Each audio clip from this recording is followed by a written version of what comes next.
Hi guys, it's Monk here. So today I wanted to talk about sampling and sound design, and I suppose not the difference between them but how they are similar.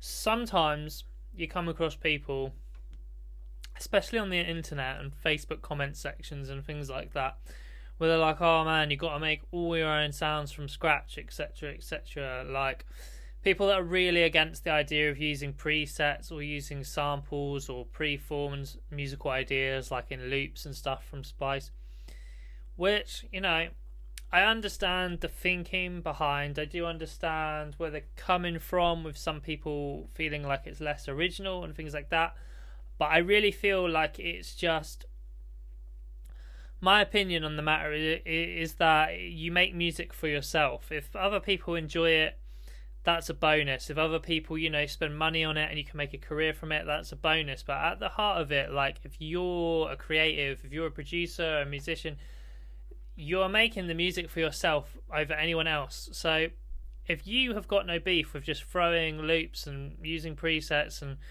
putting stuff together in that way, and you still get, like, how do I put it, you can still get the satisfaction of feeling like you made that, even though you're just putting loops together, then just do that.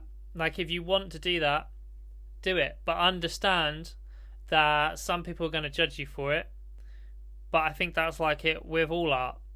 And it's up to you. It's the thing is, if you enjoy it, you enjoy it. And even if you are just putting loops together, you, at the end of it, there is something that didn't exist before. No one will put those loops together in the exact same way that you do. So you're still creating something. It's just that you might find it a bit dry after time, like, and you'll look for a bit more like creativity involved. So then it comes to like sampling and stuff, and people, like with splice loops and things, there's a bit of a weird thing around recognizing splice loops. Like, some people don't like it. Personally, I think it's fine. It doesn't bother me. When I hear a loop in there that I know where it's come from, kind of makes me smile. It's kind of like cheeky. I'm like, oh, like, you know, I know where that come from.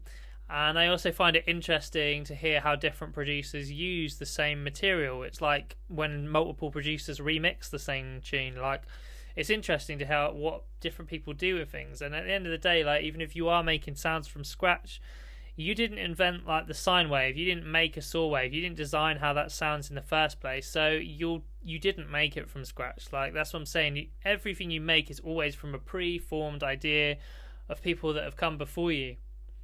So it's just like, when people are judging each other on this, it's just, in my opinion, it's just ego, really, a lot of the time. It's like, who cares, man? Like, let people do what they want. If you're satisfied just putting loops together, do that. You want to do more, do more. You want to make all your sounds, make all your own sounds. But the point that I wanted to drive home with this video today is that, like, just because you're sampling and just because you're using splice loops, it doesn't mean that you're not being creative. You can do a lot with this already. So what I've done here is I've taken a splice loop and then I have flipped it in 7 different ways, which I'm hoping are quite creative.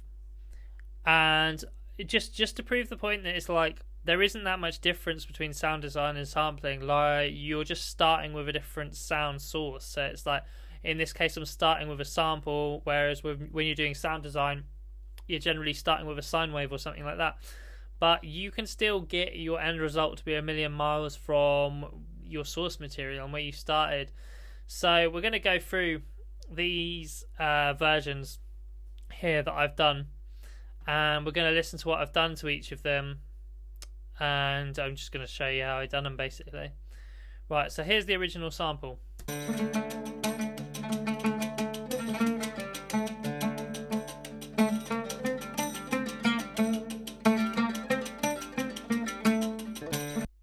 Right, so the first flip of it, I started with fairly subtle and then they get a bit more extreme. So this one is just using Multipass, which is a plugin from Kilohertz. And I've basically, what I've done is just changed the tone of the strings. It's still like the same loop. You can still tell it's the same loop, but I've changed what the guitar, or the oud, however you say that, the instrument, I've changed what it sounds like. So let's listen.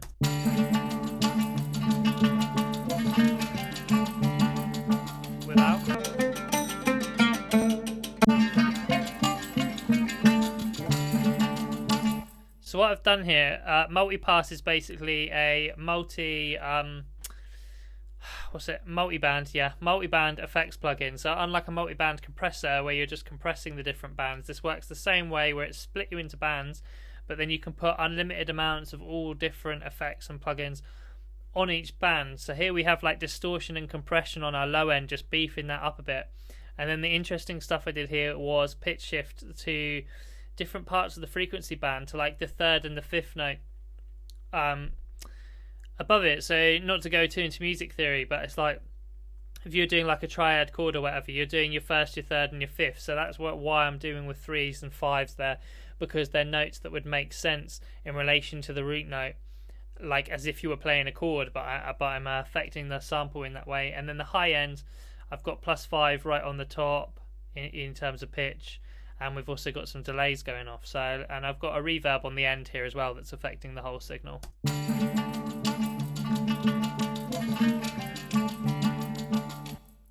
So with this next one, what I've done is I've slowed it down by half and then used from Kilohertz this reverser plugin.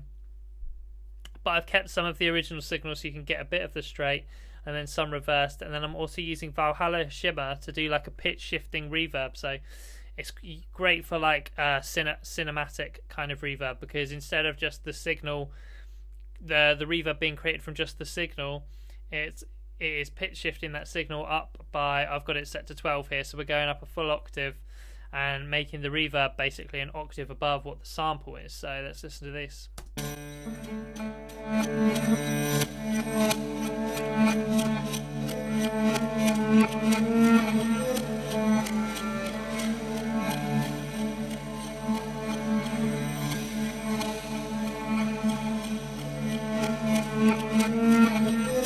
Which is immediately great for like atmospheric stuff, and like, you know, in the intro of your tune, maybe like if you had the main sample in the main drop, then that would be like brilliant for building atmosphere in the intro of your tune.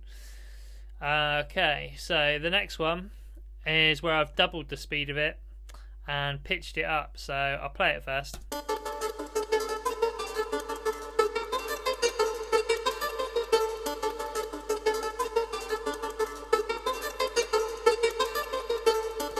So in the effects chain, I've got this trance gate on, which is basically a gate effect, so it's stopping the audio every time that the block isn't in blue. It means it's cutting the audio signal. So you're then creating this new like rhythm that the sample is going through.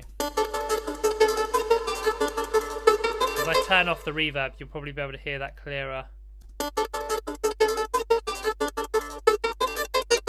then because the reverb is after that on the effect chain, the reverb isn't getting gated.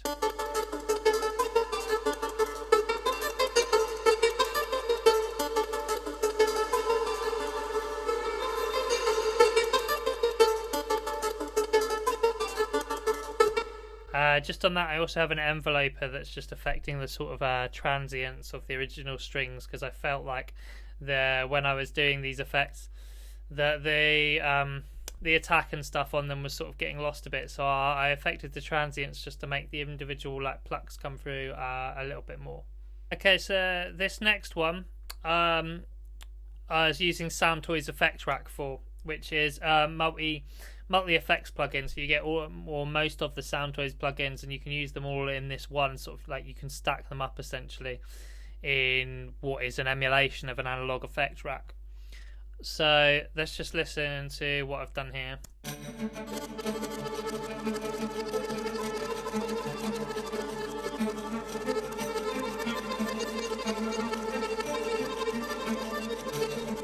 So the main thing that you immediately notice in that one is all this sort of like high-end faster stuff. And to me, it actually sounds like fast violin sort of playing, like you'd get in like cinematic horror stuff, sort of building tension. That's actually coming from Crystallizer within the effect rack. I'll show you, that is here. Crystallizer is a granular echo synthesizer, so it's like granulating the signal, and we're sort of placing that in echoes, and we're also pitch shifting that up an octave, which is why it's higher than the strings, because the granular bits are being pitch shifted. So if I play it and take it out and bring it back in, you'll be able to hear exactly what it's doing.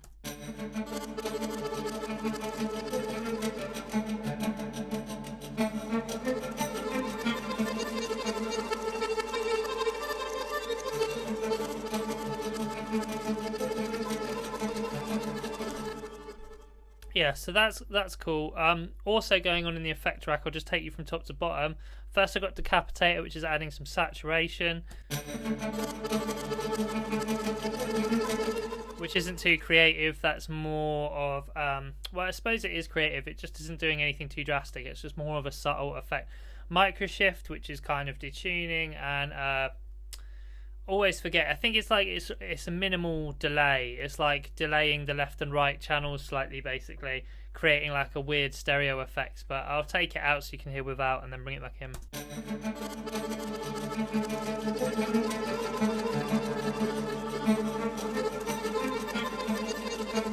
Again, a bit more subtle, but yeah, I like it. I use that quite a lot. And then the tremolator is a tremolo, and it's just adding more rhythm to it. So if I turn that off and bring it back as usual.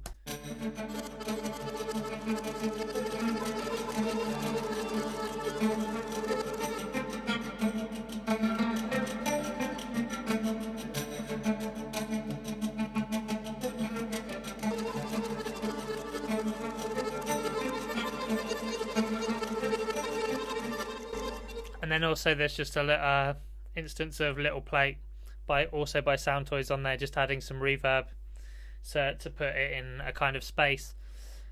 Right, then these next two, I was doing like really slow atmospheric stuff, so I basically time stretched it twice, I believe, in this first one, so it's like 4 times the original length, and then just cut it back down, but it's like it's time stretched 4 times essentially.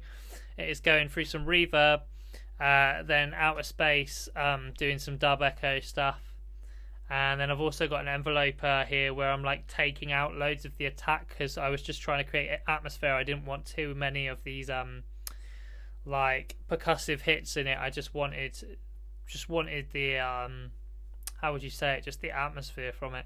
But let's listen to that.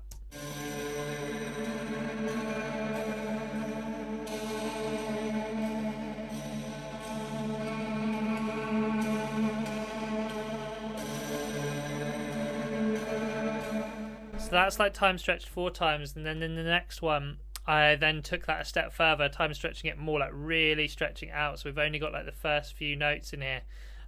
Again, I've got some the Rome or Rome, I'm not sure how you say that, that reverb, followed by the outer space doing some dub delays, enveloper again, Valhalla Shimmer adding some of those pitch shifted like cinematic reverb to it, and then I've just stuck a EQ on the end to sort of just control the frequencies from getting too out of hand or whatever. So let's listen to that.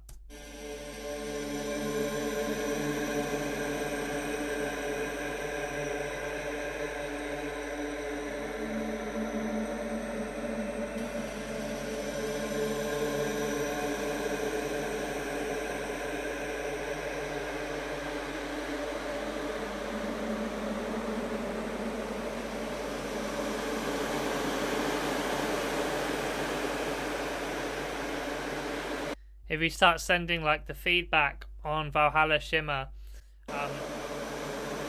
yeah, when we start putting the feedback up and it's like the reverb's feeding back on itself, we really start to get like an airy, like almost just like wind sound from it.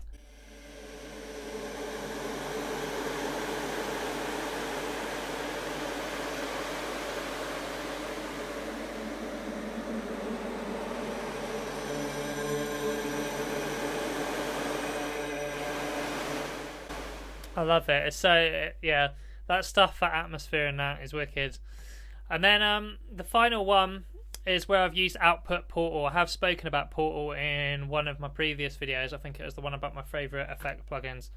But Portal is a granular plugin from Output, which you basically use to do granular effects and like granular delays and reverbs and all modulation stuff, but you can really go crazy with it. And on here, just for the sake of time, like I'll be honest, like I'm not that clued up. Like I haven't played around with it myself too much, just because I find the presets are just so sick straight away. So like when I use this plugin, more often than not, I am going to the presets and usually just finding a result I want straight away. But I will go into this more, and when I do, I will probably do a video on it and sort of explaining more about it.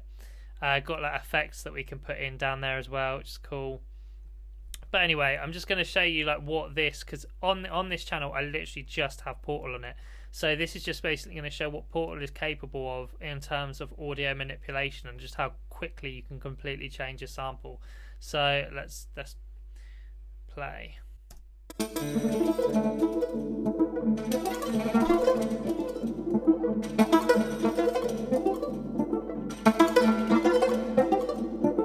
you can hear, that's like pitch shifting stuff. Yeah, you can see there we're modulating. I think this modulation is going to this pitch wheel, which is creating those sort of like the strings go higher in little runs. You've got something going on with the resonance from there as well. Yeah, wicked. I'll show you a few other presets as well, like doing stuff to this.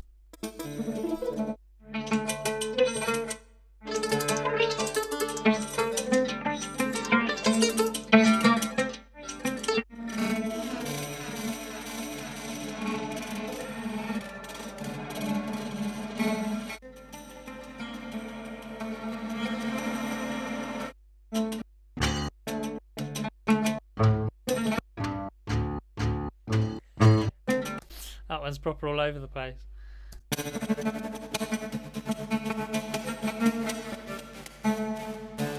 And then of course we can like bring back this dry and wet over here, so if you want the original signal to poke through with all of the chaos going on behind it, then we can do that.